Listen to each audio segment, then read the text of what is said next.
పాతవే ఉందనా?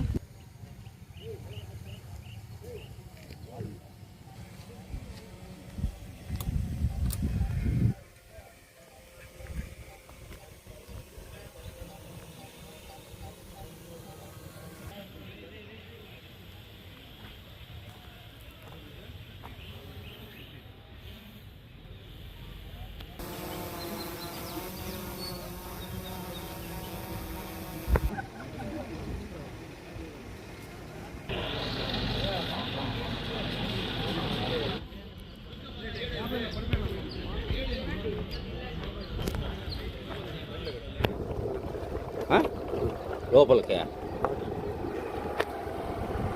మీరు ఆట వరకు అంటే ఆడ తిప్పుతా బండి.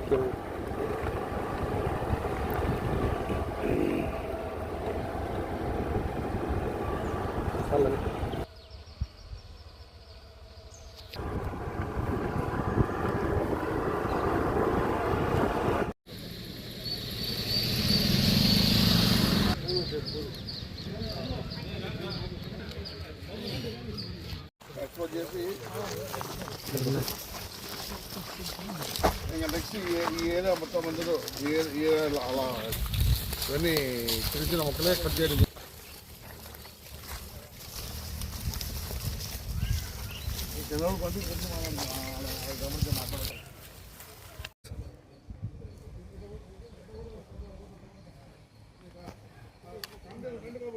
టీమ్ డైల్ స్పాన్సర్ టీమ్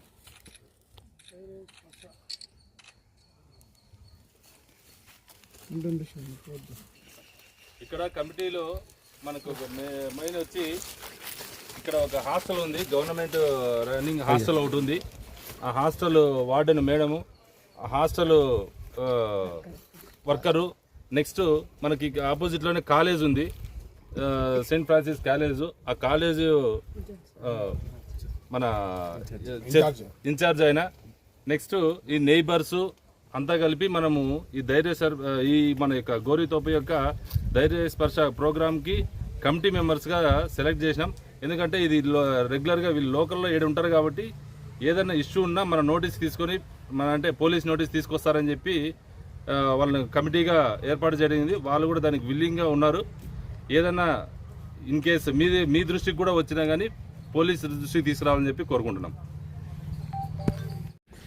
జిల్లా ఎస్పీ గారి ఉత్తర్వుల మేరకు ప్రతి పోలీస్ స్టేషన్ పరిధిలో కూడా ప్రజలు ధైర్యంగా ముందుకు పోలేని ఏదైనా ప్రదేశాలు ఉంటే, లేదా అక్కడ మద్యపానం కావచ్చు, గాంజా కావచ్చు, లేదా ఎటువంటి అసాంఘిక కార్యకలాపాలు నిర్వహించే ప్లేస్ ఉండి అక్కడ ప్రజలు ధైర్యంగా మూవ్ కాలేని ప్లేసెస్ ఏమైనా ఉంటే వాటిని గుర్తించి ప్రజలు ధైర్యంగా పోవడానికి, భయపడకుండా పోవడానికి కావాల్సిన వాతావరణాన్ని, అంటే అక్కడ చెట్లు చాలా గుబురుగా ఉండి లైటింగ్ లేకోకుండా, దారి లేకోకుంటే అవన్నీ ఏర్పాటు చేయడము, అక్కడ సంఘ వ్యతిరేక కార్యక్రమం ఇమ్మీడియట్గా చెక్ పెట్టడము, లోకల్గా చిన్న కమిటీ ఫామ్ చేసి పోలీస్, అడాప్టెడ్ పోలీస్, అలాగే జేఎంఎస్కే తర్వాత కమిటీ మెంబర్స్ దాని మీద నిఘా పెట్టి ఎప్పుడు ఎటువంటి కార్యక్రమాలు లేకోకుండా కొన్ని ప్రదేశాలు నింపికేసుకొని చేయాలన్నారు. అందులో భాగంగా ఈ పలమేరు టౌన్లో ఇన్స్పెక్టర్ గారు వాళ్ళ స్టాఫు ఈ ఊరికి దూరంగా ఒక ఎడ్జిలో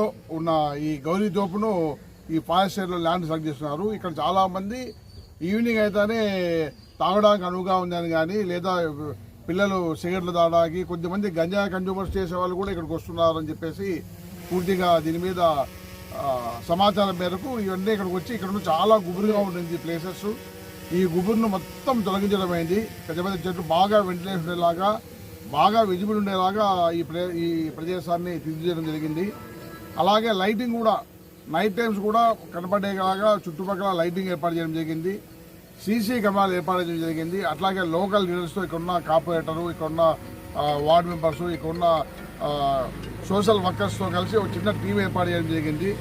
ఇది నిరంతర పర్యవేక్షణలో, పోలీసుల పర్యవేక్షణలో ఉంటుంది. ప్రజలు ఎప్పుడైనా ఎక్కడైనా ఏమాత్రం భయపడకుండా నిర్భయంగా వచ్చే ప్రదేశం ఇది ఒకటి. అందుకే దీనికి ధైర్య స్పర్శ అని ఒక పేరు కూడా ఎస్పీ గారు క్రియేట్ చేయడం జరిగింది. ప్రతి పోలీస్ స్టేషన్ పరిధిలో ఏదైనా కొంచెం అనుకూలంగా లేకోకుండా అసంఘాలు జరుగుతులాగా చేసిన కార్యక్రమము. సో ప్రతి ఒక్కరు కూడా ఈ కార్యక్రమంలో దీనికి మాకు సహాయం చేసిన అన్ని కృతజ్ఞతలు చెప్తున్నాము. ప్రజలు కానీ ఇంకోరు కానీ మీడియా వాళ్ళు కూడా ముఖ్యంగా ఇక్కడ ఏదైనా అప్పుడప్పుడు మీరు కూడా విజిట్ చేయండి. ఏదైనా జరిగితే పోలీసు నోట్ చేయండి. ఇక్కడ ఏమీ జరగకూడదు నిరంతరమైన 24/7 పనిచేసే 4 కెమెరాలు పెట్టడం జరిగింది. ఒక కమిటీ కూడా ఏర్పాటు జరిగింది. ఇంకా మిగిలిన విషయాలు కమిటీ మెంబర్స్ మా ఇన్స్పెక్టర్ చెప్తారు. Thank you.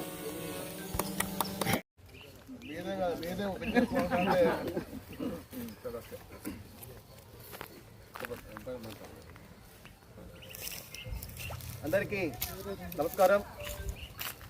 ఈరోజు పోలీస్ డిపార్ట్మెంట్ వారు అదేవిధంగా మన రాష్ట్ర ముఖ్యమంత్రి నారా చంద్రబాబు గారు ఈరోజు ధైర్య స్పర్శ అనే కార్యక్రమానికి పిలుపునివ్వడం జరిగింది. ఎందుకంటే చాలామంది యువత ఈ యొక్క డ్రగ్స్కి గంజాయికి బానిసైపోయేసి అదేవిధంగా ఓపెన్ ప్రదేశంలో చాలామంది మద్యం సేవించడము ఇలాంటి కార్యక్రమాలు చేస్తున్నారు. కాబట్టి ఇవన్నీ అరికట్టాలి అనే ఉద్దేశంతో పోలీసు వారి సహాయ సహకారాలతో ఈరోజు ఎలాంటి చోట కూడా ఎటువంటి బాలికలు పైన అత్యాచారాలు అలాంటివన్నీ జరగకుండా ప్రతి ఒక్కరూ ఆనందంగా జీవించాలి అనే ఉద్దేశంతో ఎక్కడ కానీ అసాంఘిక కార్యక్రమాలు జరగకూడదు అనే ఉద్దేశంతో పోలీసు వారు ఈరోజు తీసుకున్న ధైర్య స్పర్శ మంచి కార్యక్రమం ఇది. ఎందుకంటే తెలుగుదేశం ప్రభుత్వము ఎప్పుడు కానీ ప్రజలపైన ఉండే ప్రభుత్వము, ప్రజలను నిత్యము కాపాడే ప్రభుత్వము. ప్రజలు కూడా ఎక్కువ దానికి కానీ అలవాట్లకు బానిస కాకుండా ప్రతి ఒక్కరూ ఆనందంగా జీవించాలి అనేసే ప్రభుత్వం తెలుగుదేశము మరియు కూటమి ప్రభుత్వం తెలియజేసుకుంటూ ఈ అవకాశం ఇచ్చిన మీకు అందరికీ ధన్యవాదాలు.